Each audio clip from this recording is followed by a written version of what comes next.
কর্মদিবস কতদিনের মধ্যে হয়?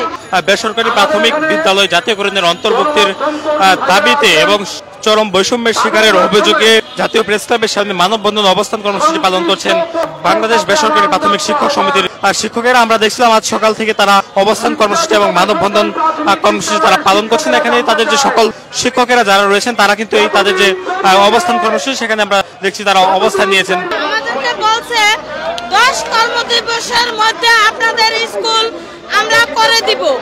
আমি মাননীয় উপদেষ্টার প্রতি আকর্ষণ করে বলতে চাই যে তাদের 10 কর্মদিবস কত মাসের ভিতরে হয় এটা আমার একটু জানার ইচ্ছা, আমাদের শিক্ষক সমাজের জানার ইচ্ছা। আমরা এবার আসছি ওনার 10 কর্মদিবস কত দিনে হইতে চাই অত দিনেই আমরা এই প্রেস ক্লাবে এই অবস্থান কর্মসূচি চালিয়ে যাব। আমরা দীর্ঘদিন যাবত আন্দোলন করে আসছি।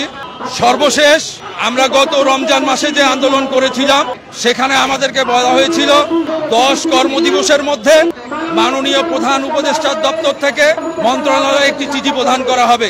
10 কর্মদিবস পেরিয়ে গেলেও এখন পর্যন্ত সেই আদেশটি মাননীয় প্রধান উপদেষ্টার কার্যালয় থেকে মন্ত্রণালয়ে এসে পৌঁছেনি। বাংলাদেশের প্রথম 5D AI ইনভার্টার যুক্ত সর্বোচ্চ বিদ্যুৎ সাশ্রয়ী যমুনা এয়ার কন্ডিশন। আমাদের কেন্দ্রীয় নেতৃবৃন্দের সিদ্ধান্ত হয়েছে যতক্ষণ পর্যন্ত এই চিঠিটি প্রধান উপদেষ্টার মাননীয় প্রধান উপদেষ্টার কার্যালয় থেকে মন্ত্রণালয়ে প্রদান করা না হবে ততক্ষণ পর্যন্ত আমরা আমাদের অবস্থান কর্মসূচি চালিয়ে যাব। আন্দোলন চলাকালীন সময় আমরা একবার মাননীয় প্রধান উপদেষ্টার কার্যালয়ে আমাদের 5 সদস্য বিশিষ্ট কমিটি গিয়েছিল, তো আলোচনা অব্যাহত আছে। কিছুক্ষণ আগে কেন্দ্রীয় নেতৃবৃন্দ ঘোষণা দিয়েছে আগামীকালকে প্রধান উপদেষ্টার মাননীয় প্রধান উপদেষ্টার কার্যালয়ে যাওয়ার জন্য একটি মৌখিক আলোচনা হয়েছে।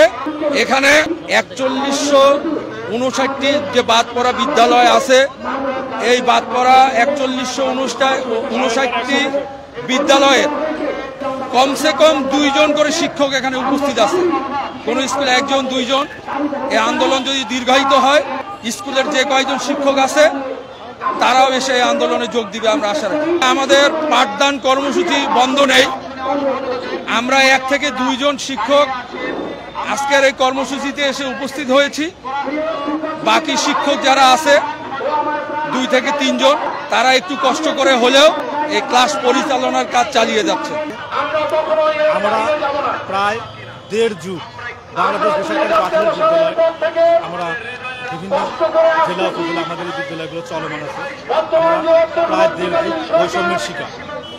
বিগত সরকারের আমলে 26,193টি বিদ্যালয় জাতীয়করণ করে, কিন্তু এটা অনাকাঙ্ক্ষিতভাবে এমনই একটা পর্যায়ে চলে যায় যে আমাদের 4,159টি বিদ্যালয় সকল যোগ্যতা থাকা সত্ত্বেও আমরা এই জাতীয়করণ থেকে বাদ করি।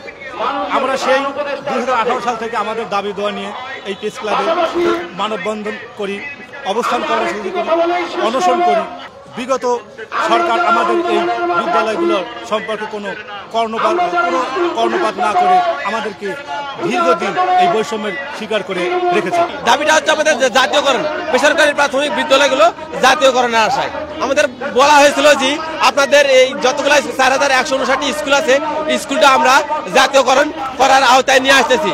এই কথা বলার পরে 10 কর্মদিবসে শেষ হয়ে গেল, এটা এখনো হস্তক্ষেপ করেনি। এই জন্য আমরা আবার অবস্থান নিয়েছি জাতীয়করণের উদ্দেশ্যে। 4159টি স্কুল আছে স্কুলটা আমরা জাতীয়করণ করার আওতায় নিয়ে আসতেছি। এই কথা বলার পরে 10 কর্মদিবসে শেষ হয়ে গেল, এটা এখনো হস্তক্ষেপ করেনি। এই জন্য আমরা আবার অবস্থান নিয়েছি জাতীয়করণের উদ্দেশ্যে। প্রায় 4000-এর অধিক বিদ্যালয় রয়েছে, সেই বিদ্যালয়গুলোর মূলত জাতীয়করণের দাবিতেই আজকে এখানে অবস্থান কর্মসূচি পালন করছেন শিক্ষকেরা। তো আপনার সঙ্গে কথা বলবো, আসলে আপনাদের দাবিগুলো কি? আসসালামু আলাইকুম, আমি শরীয়তপুর জেলার শিক্ষিকা